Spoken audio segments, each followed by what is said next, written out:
Hello, नमस्कार सगळ्यांना. तर मी तुम्हाला इथं ब्लाऊजची कटिंग दाखवणार आहे. हे 34 मापाचं ब्लाऊज आहे आणि हे पॅटर्न ठेवून मी सगळं आखून घेतलेलं आहे पेनने. पूर्ण पॅटर्न ठेवून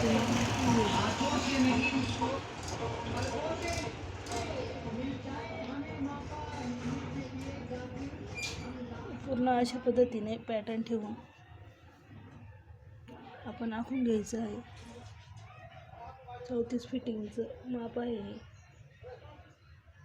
आणि इथं जो बॅकचा पार्ट आहे इथं थोडंसं मी अर्धा इंच वाढून घेतलेलं आहे.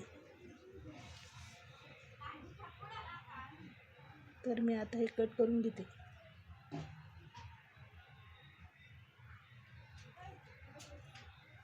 आणि कस्टमरच्या मापानुसार गळा आपण इथं थोडंसं वाढवलेलं आहे, 1 इंच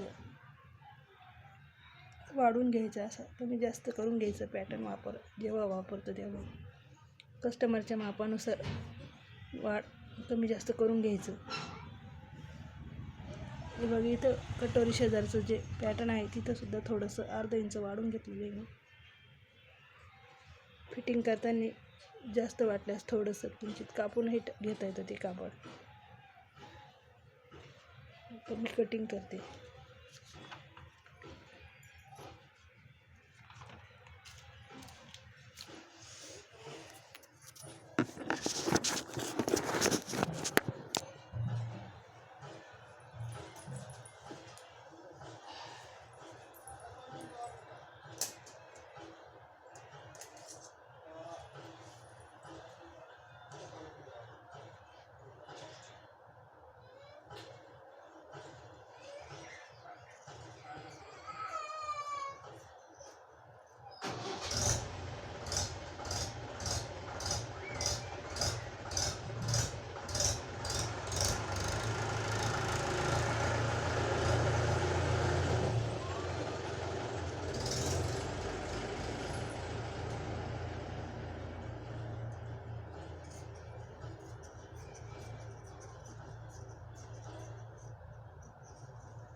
अशा पद्धतीने सगळे पॅटर्न कापून घ्यायचे आहे आणि या उरलेल्या कापडात बाही भरपूर कापड उरलेला आहे, त्या कापडापासून बाही तयार करायची. हे अस्तरचं कापड उरलेलं आहे.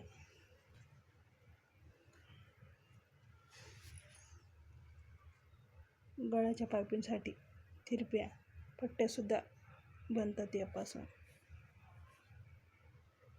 बाहीची कटिंग पण दाखवेल तुम्हाला.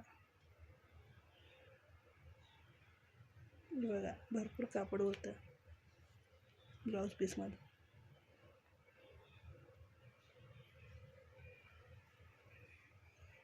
तर अशा पद्धतीने कटिंग केल्यावर वेळ वाचतो आपलं. सोबतच अस्तर आणि हे सोबतच फक्त हळूहळू व्यवस्थित कापड सोबत धरून कापायचं आहे. ओढताण करायची नाही कापडाची.